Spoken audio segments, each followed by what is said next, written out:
Hey, what's going on, guys? Today we're going to be looking at the Godzilla 2014 Spitfire version by SH Monsterarts. And to get started out, let's take a look at the box. So, on the front of the box, have a picture of the figure with the accessory, legendary, date, Warner Brothers, Monsterarts Spitfire version, Tamashii Nations Bandai down in the corner. Inside we have a picture of Godzilla, SH Monsterarts again. On the back we have all of the different random poses that it says you can put him in, and a very over-glorified picture of his spines lighting up.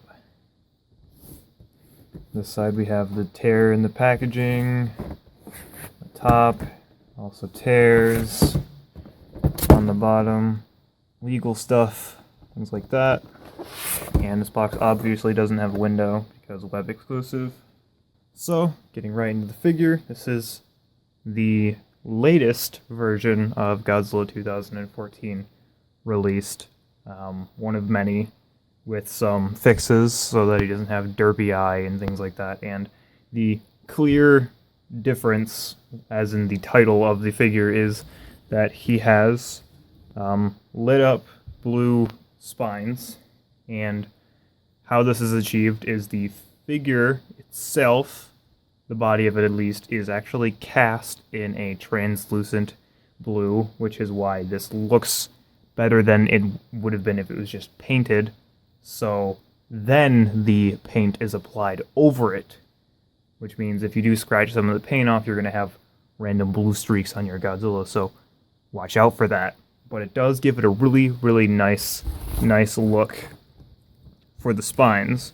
They do actually look like they are kind of glowing in a sense, which is really smart on their part to do it kind of like a reverse casting, so the body's painted as opposed to the spines. For the rest of the painting, he is basically just his entire body almost in the same shade of greenish gray, with some highlights being on the chest and inside the legs and on the under portion of his tail. Even the claws on his toenails and his claws are basically the same color. And then the majority of any other different coloration is going to be on his face, where he has these nice white teeth with some red highlights near the top. Inside of his mouth is a reddish color. It's a very dark reddish color. And then his eyes being a yellowish tone that actually do look forward. Next, we will move on to articulation, which is actually pretty decent for this Monsterarts.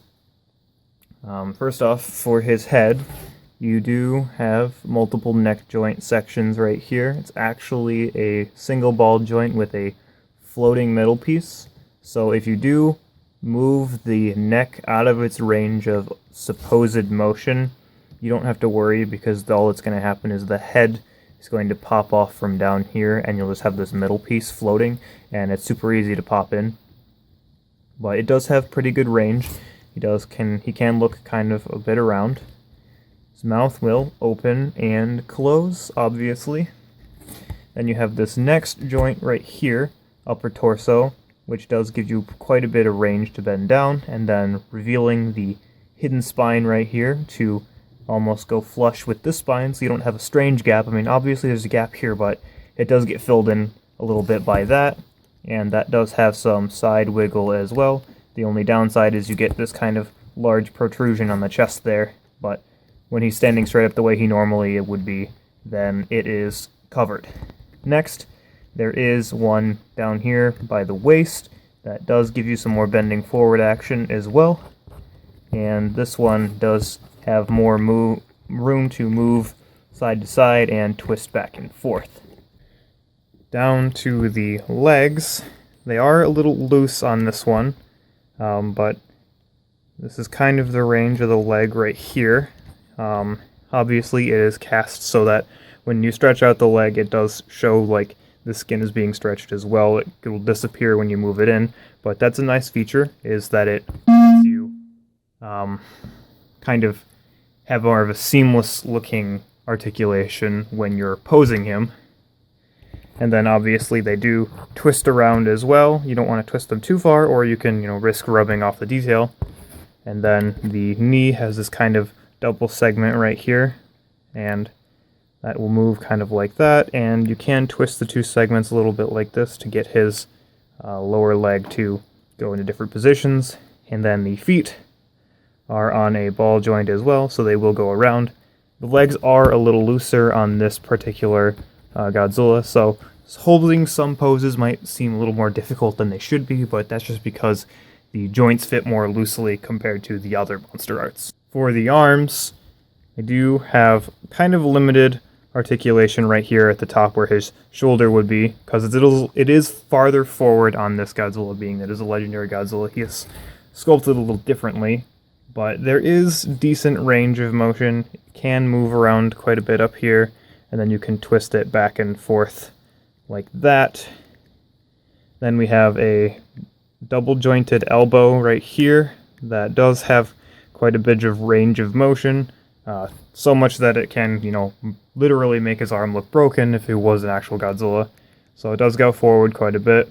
And then there is a ball jointed wrist, so that can move around quite like that. Both arms being the same.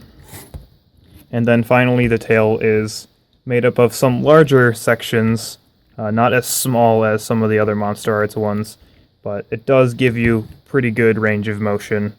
The bigger sections being near the end of the tail, where this is all one, this is all one, and then some of these sections down here are full pieces, but it does still give you pretty good range of motion, and it is less likely to wear out, so it can hold its shape better than some of the other more segmented ones that fall down. For accessories, he does come with this hand that I've had on the entire time, because it is no different than the standard way the original hand looks, except it is holding the female Muto head after he tears it off in the movie. So that's pretty cool. It is detailed very nicely. The only thing it doesn't really have is a lot of painting. I guess they just tried to make it look like a charred corpse as opposed to having any actual coloration on it. There is a slight hint of red right along here, reddish orange, where the kind of eye canal is on the Mutos. But that's really about it. There's no other painting anywhere else, and it is very nicely detailed all over. And then for his second accessory, there is the atomic breath feature, where there is the customized stand for this figure that has the legendary Godzilla logo, and then his specific atomic breath. And obviously, easy enough is to just insert this portion into his mouth, and there you go. You have him using his Spitfire or atomic breath in his specific design.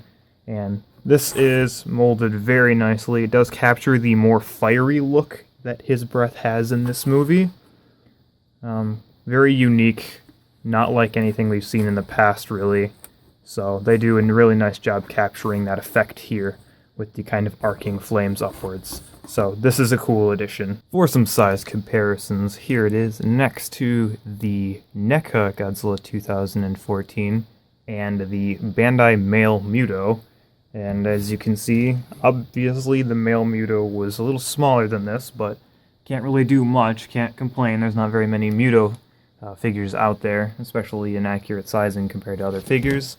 And then he is just about the exact same height as the NECA version.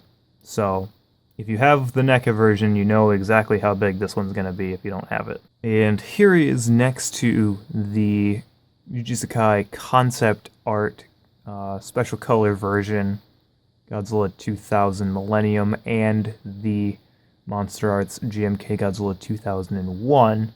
And as you can see, 2014 is taller than the 1999 or Millennium Godzilla, he's not quite as wide, and then the GMK actually towers over the both of them because that is such a massive figure for the Monsterarts line. So overall impressions of the Godzilla 2014 Spitfire version by Tamashii Nason's SHMA Monsterarts.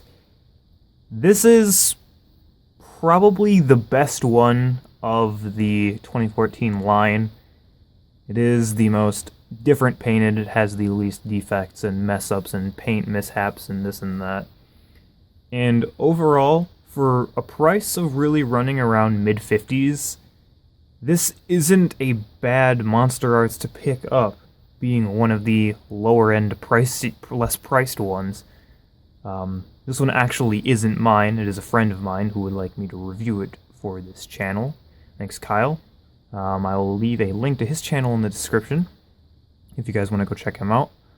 But honestly, this is a really nice Monsterarts for that price range, especially coming with an effect, being the breath effect, that so many of the more expensive Godzillas released after this do not come with anymore, which is kind of insane, you know, for more price, literally close to double sometimes. You could at least throw in a fucking breath effect. Are you kidding me? Like, he has it. Why the hell didn't 2001 or 2016? Like, what are you doing?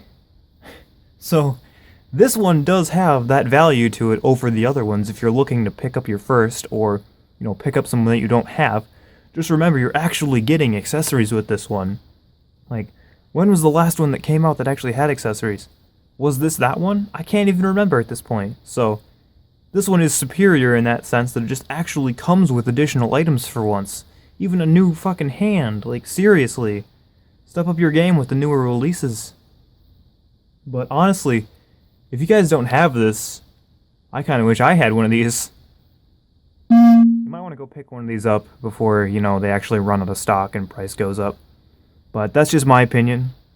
Thank you guys for watching, and I'll catch you all in the next one.